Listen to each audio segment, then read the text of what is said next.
332 ईसा पूर्व। ये वो साल था जब दुनिया के महान सम्राट अलेक्जेंडर यानी सिकंदर ने एक बीमारी के साथ मौत को गले लगा लिया। कोई भी डेड बॉडी 24 घंटों के भीतर ही डिकम्पोज यानी सड़ना शुरू कर देती है, मगर अलेक्जेंडर के शरीर में ये लक्षण लगभग 6 दिनों तक नहीं दिखाई दिए। प्राचीन यूनानी लोग मैसेडोनिया के इस सम्राट को भगवान का दूत मानते थे। ऐसे में उनके लिए ये काफ़ी था कि अलेक्जेंडर की मौत के बाद भी उनकी डेड बॉडी डिकम्पोज नहीं हो रही थी। तो आज के इस पर्टिकुलर वीडियो में हम जानेंगे इसी मिस्ट्री के बारे में जो अलेक्जेंडर के दैवीय मृत्यु पर कई सवाल खड़े करती है। दोस्तों, जिस तरह अलेक्जेंडर का साम्राज्य बहुत बड़ा था, उसी तरह इसकी मौत को भी एक बहुत बड़ी साजिश माना जाता है। तो चलिए जानते हैं अलेक्जेंडर की मौत से जुड़ी अलग अलग थेरीज को। अलेक्जेंडर एक ऐसा शख्स जिसने महज 32 साल की उम्र में बाल्कन से लेकर आधुनिक पाकिस्तान तक फैले एक साम्राज्य पर जीत हासिल की थी। कहा जाता है कि जब वो बीमार हुआ तब 12 दिनों तक की पीड़ा के साथ उसकी मौत हुई। तब से इतिहासकारों ने उसकी मौत से रिलेटेड कई थेरीज पर बहस की।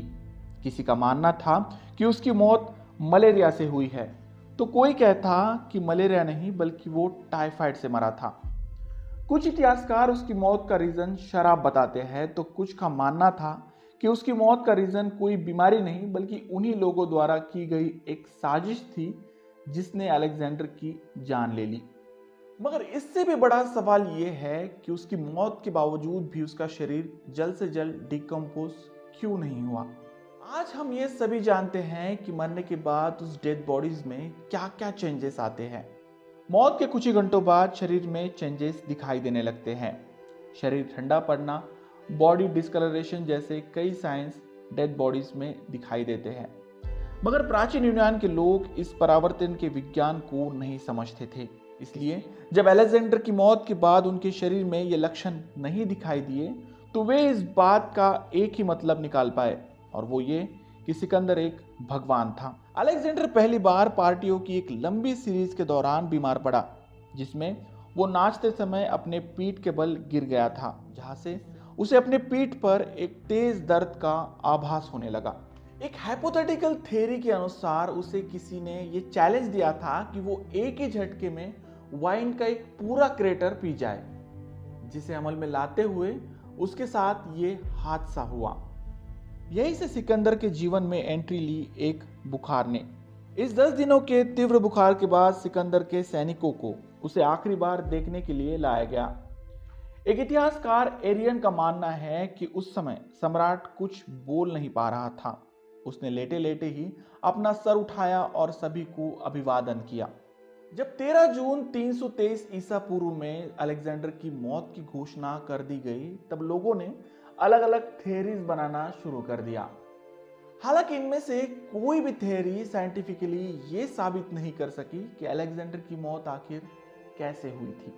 मगर आज के मॉडर्न जमाने में हमारे पास एक साइंटिफिक थ्योरी मौजूद है जो इस सारे हाइपोथेटिकल थ्योरीज को गलत साबित करती है।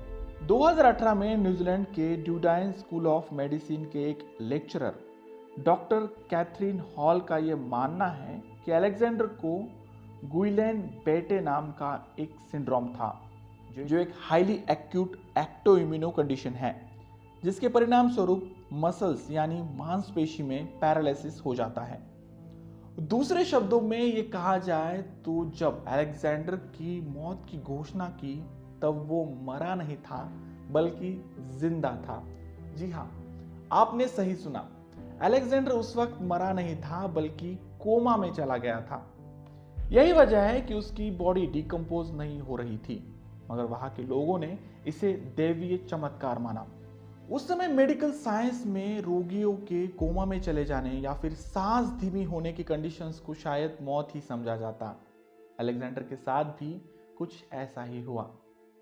हालांकि हम हॉल के इस सिद्धांत को साबित करने के लिए समय में पीछे नहीं जा सकते, मगर अलेक्जेंडर की बॉडी के डिकम्पोज न होने के पीछे जो सवाल खड़े होते हैं, उसे बस यही सिद्धांत मात देता है, और यही बहुत सारे मामलों में साइंटिफिक भी लगता है।